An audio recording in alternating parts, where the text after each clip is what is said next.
Welcome to the Toffee Blues, your source for all things Everton. I am Connor Williams, back with another one of our 24/7 news report videos. As always, we start these headline news videos with our 24/7 videos with our headline news. And the headline news today is that Everton have made a move to beat Aston Villa to the signing of Burnley defender James Tarkowski. The defender is a free agent this summer. Everton have offered a deal worth around 90k a week. This has come from Matt Law, the Daily Telegraph, and Jay Percy as well, of John Percy of the Telegraph as well. As always, well, not as always, with some of these, we do run a poll on the Toffee Blues Twitter account. If you're not following it, you can go down below and follow it. The link will probably be in the description. It said, would you be happy with James Tarkowski at Everton? So far, 1,149 of you have voted. It's still open for another 23 hours, 20 minutes. So if you want your voice heard, go vote in that. So that many of you have voted. 71% of you thumbs up, 29 thumbs down.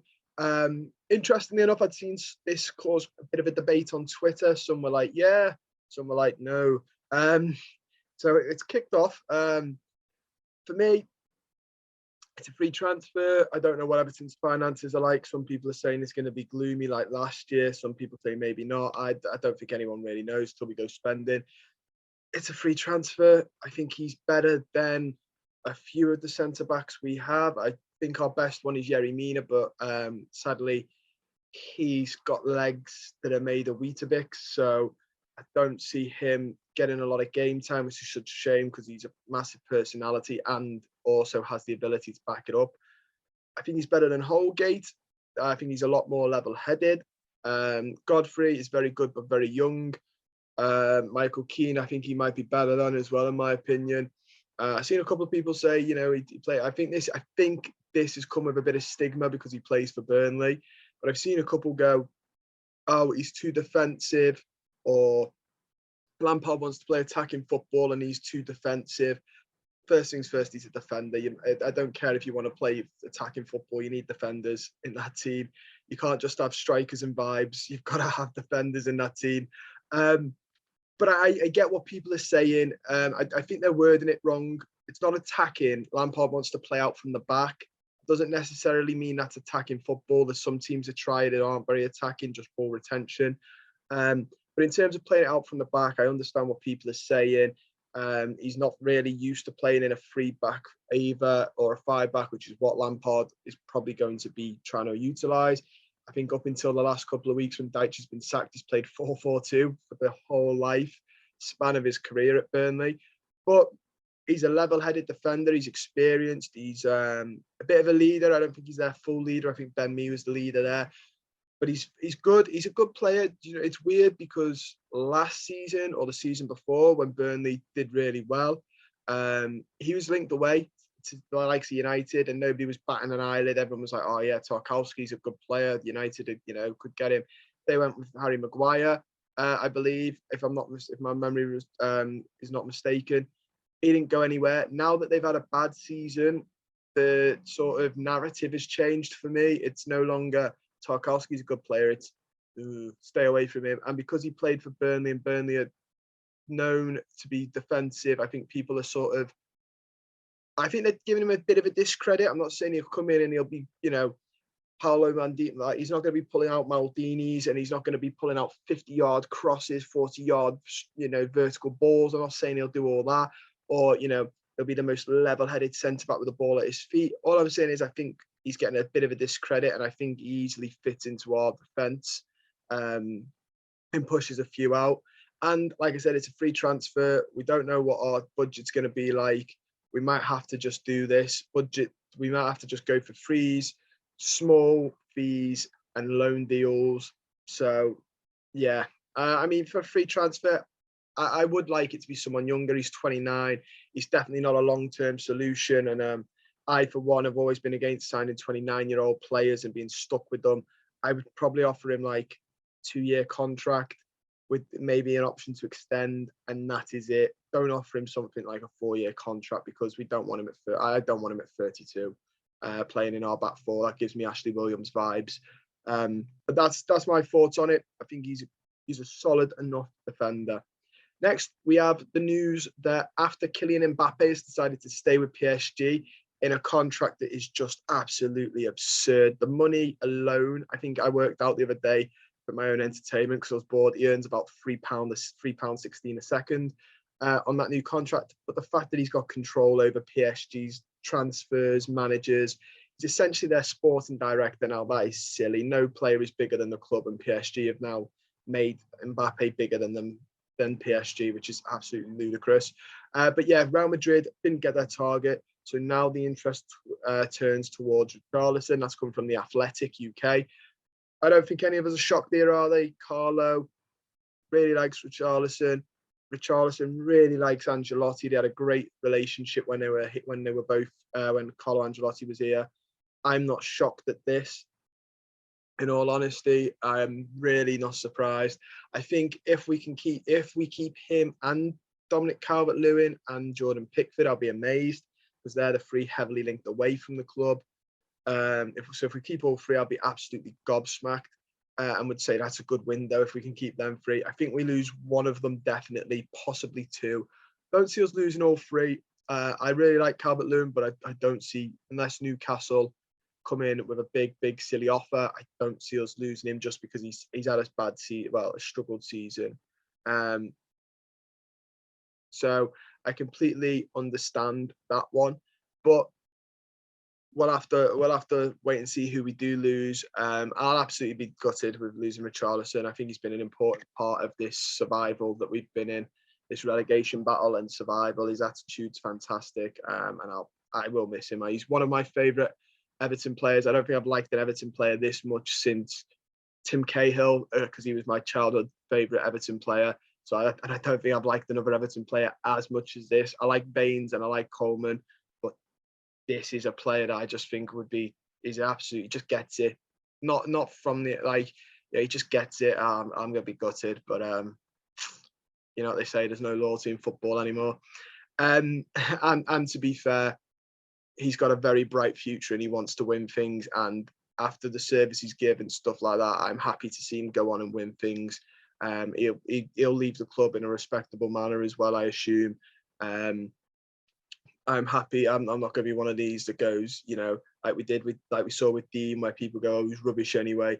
It's proper, "Oh, didn't fancy her anyway" vibes. I don't like that. I think it's very bitter and very hurtful on players who deserve a lot of respect. If they don't deserve it, I get it, but if they deserve respect, then just let them go. It's life, isn't it? People come and go. But onwards to coming, we've got Everton are interested in Watford winger Ismaila Sarr. Quite fitting this follows Richarlison's news, isn't it? Newcastle and Palace are also interested. Watford value him at 28 million. This comes from Jean Foutu, which is a French football site. Ismaila Sarr, I am very, very hesitant about him. We did do a poll on the Toffee Blues. 1,442 of you voted. That's again still open for about 22 hours, so go vote for that as well. 56 of us said yes, 44 said no. I was in the know. I think he's quite hot and cold. I think he's very hot and cold. He's not the, I know he's relegated, but like out of the three teams that were in that battle, Watford, Burnley, and him. Watford, Burnley, and Leeds. If you said to me out of any of those, who do you wish would go down and who would you poach from them straight away? Kind of hope Leeds would, just so we could go after Rafinha, who I think is a better player than Sarr. But I think now that they're staying in the Premier, he's not going anywhere for a season. Sarr, I don't know. I follow a lad who does analytics as well, who's a Watford fan, and he's absolutely gasping for us to come and spend silly money on Sarr, which is never a good sign. If you're seeing rivals want you to buy their best player for silly money, or they're seen as their best player, it probably isn't. So I'd avoid that with like the plague. Next, we have the Everton prepare a bid for Barcelona's Memphis Depay. Frank Lampard is planning a summer rebuild of the Everton squad. This has come via Dario Sport. Memphis Depay, I believe he might be going for very cheap or even free. Good player, really good player. Really liked him when he was at Lyon. I think he's had an all right time at Barcelona as well. Whether we get him, I don't know. I don't think this is a not realistic. I don't think this is going to happen though, personally. And if I'm not mistaken, he might come under the bit of he's going to cost us a lot in wages, even if he is free. He's going to come at wages. I don't think we'll be the only club after him. He is 28, so he's okay for now. He's not, a 30-year-old. But I think Arsenal are interested in him and a couple of other big Premier League clubs. So I don't think Memphis Depay will be joining us personally. But you never know. You never know. Frank Lampard might be able to convince him. Farewell might be able to convince him. But personally, I don't see this one happening. We have other news as well. After the complaints from Burnley and Leeds United, the Premier League stance has not changed, and it has found no evidence to suggest that Everton have not complied with the PSR rules. That's come from Telly Football. I didn't see this, so that's a Telegraph. I didn't see this changing at all either. I think it was sour grapes. I think it was, we've been relegated, let's try and get out of it any way we can. I think it's a very poor attitude from the two clubs. I wouldn't be surprised if Leeds aren't fussed anymore now that they've stayed up. I bet it was more of a, one of us is going to go down, we'll have to get them. And now that Leeds have stayed up, I bet Leeds are going, you know what, I'm not actually that bothered, Burnley, sorry. Burnley, I've seen some of the stuff about their finances come out as well, and they will be desperate because they're in a lot of trouble now. Them calling us out over finances and stuff is a little bit hypocritical, because I've seen that their owners have put them in a bit of trouble there. But yeah, I'm not shocked. We had this agreement done with the Premier League months ago. They're just digging up old news, throwing anything at the wall, seeing if it sticks. We also have the news that Nathan Patterson has been named in Steve Clarke's Scotland squad for the upcoming FIFA World Cup playoff, where I believe they face the Ukraine, and the UEFA Nations League fixtures. Quite surprising. Didn't think we'd see Patterson. It's less than 2 months after his surgery. Didn't think we'd see him. Hopefully his recovery's gone well, and Steve Clarke's not, hindering us here and playing him. Hopefully he's fully fit. If he's fit, that's fantastic news, isn't it? It's very interesting, isn't it, to see him in there. I'm a little bit nervous, not gonna lie, I'm a little bit nervous. He doesn't need another injury or a niggle. He needs to get this injury beyond him, because he's still quite young, and you don't want him to be, stuck with an injury like that for the rest of his career. So hopefully Steve Clarke's making the right choice. Obviously, he'll go against Mykolenko if he gets a call up for the Ukraine, which I'm probably sure he does, just because I think they play Zinchenko a little bit further forward. And finally, Everton are reportedly keen to land Fenerbahce's defender Kim Min-ja, I'm going to pronounce that as, this summer. According to Turkish media outlet Ajanspor, who are reporting that the Blues are prepared to lodge a bid for the South Korean defender. It's claimed the centre-back has a £19.4 million release clause in his contract. He's made 39 appearances from the Turkish club this season.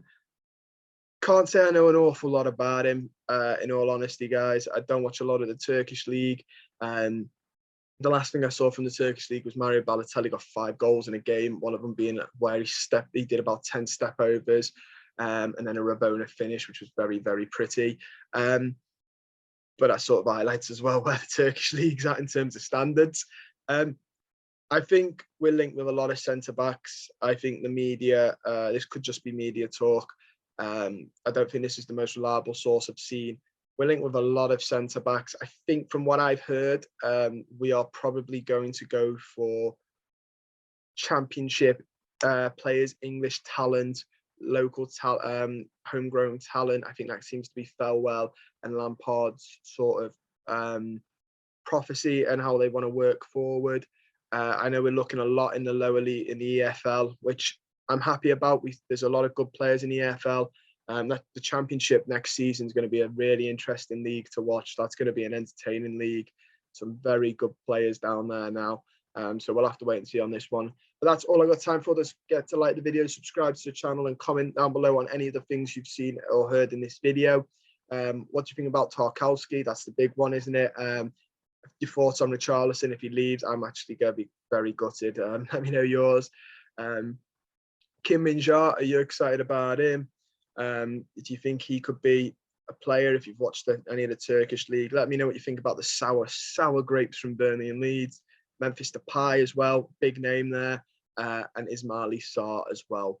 And don't forget, guys, to stay safe, and I will see you all very soon.